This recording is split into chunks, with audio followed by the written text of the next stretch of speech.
Hey, welcome into the Cronkite Studios. Happy Friday. This is Cronkite Sports Live, and look at this. We got a new anchor pairing. Andrew Chapman alongside Bailey O'Carroll. Bailey, we're teamed up this week. Our partners are out covering a little thing called the Final Four this weekend. I say, who needs them? We got ASU sports to talk about. Yeah, it's a ton of ASU sports. Well, let's keep it in the gym, where ASU Gymnastics finished their season on a high note with their highest Pac-12 tournament score since 2004.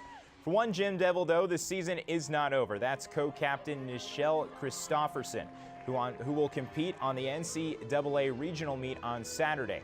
Christopherson will be an individual event qualifier on the balance beam, her specialty, and is an alternate on bars. The meet is tomorrow at 2 p.m. from the University of Arkansas. Here's Nichelle on her big day coming. So the women's basketball team is at the big dance, yet the men's team, they're at home. Season complete.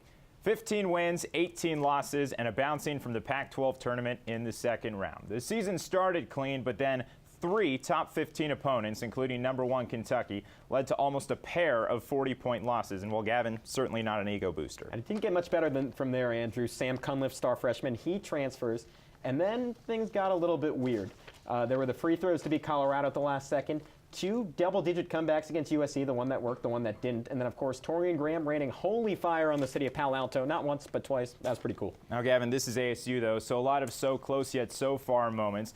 Arizona State dropped only 43 points on the road against Cal, the lowest total of this season, but then only fell a point shy against Oregon on the road. No one's beat them at home in almost 2 seasons. And as so often happens in our lives, they go to Las Vegas, nothing to lose, and they beat the Stanford Cardinal, 3rd time, just for fun, and then their season ends against that same Oregon Ducks team despite Torian Graham going off. That's how it goes sometimes. That's ASU basketball in a nutshell. Best of luck next season, though. They're a young team and a lot of good recruits coming in. And now we head on to a season. There was little to no holiday break for ASU hockey. And contrary to the popular phrase, new year, new me, 2017 has brought more of the same. Top 25 opponents.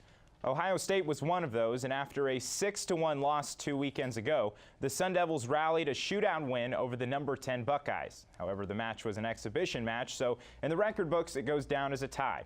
And while ASU continues to battle the learning curve that is Division I hockey, new leadership has emerged. Our hockey play-by-play man, Tyler Paley, introduces us to a local sophomore making a mark on his hometown club. ASU lacrosse finished the regular season rising back to national prominence, seated inside the top 10 of the MCLA and earning a 2 seed in this year's postseason tournament. Following a first-round forfeit from USC, it's now time for ASU to travel to Southern California and meet with the 1-seeded Chapman University. To break down the matchup and reflect upon the season's storylines, we brought together a whole big group of WCSN lacrosse reporters for this week's CSL Conversation. ASU women's soccer head coach Kevin Boyd has resigned after 10 seasons at the helm of the Sun Devil program.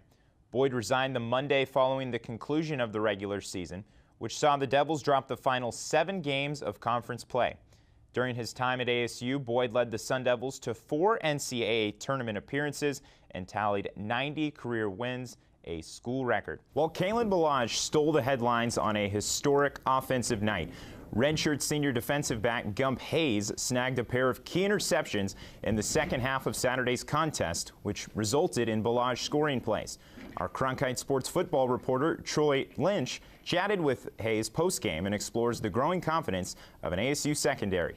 All right, it's time for our top plays, all courtesy of ASU basketball. We begin with Trey Holder, an over-the-top lob ball to Obina Aleka. He slams it down 2 hands. Puts the cherry on top with that facial expression. Now you saw Shannon Evans with the assist. Now he steps back and drills the 3. We need one more look at that. Steps back, goes to the corner. Look at the face of Dominic Green. He was an ASU recruit, then chose to go to Washington, and Shannon Evans gives him a response like that. And now we roll on to top plays, Andrew. All right, yeah, well said, Gavin. First play goes to the softball diamond, Farrington Stadium, and it is the senior leader, Chelsea Gonzalez.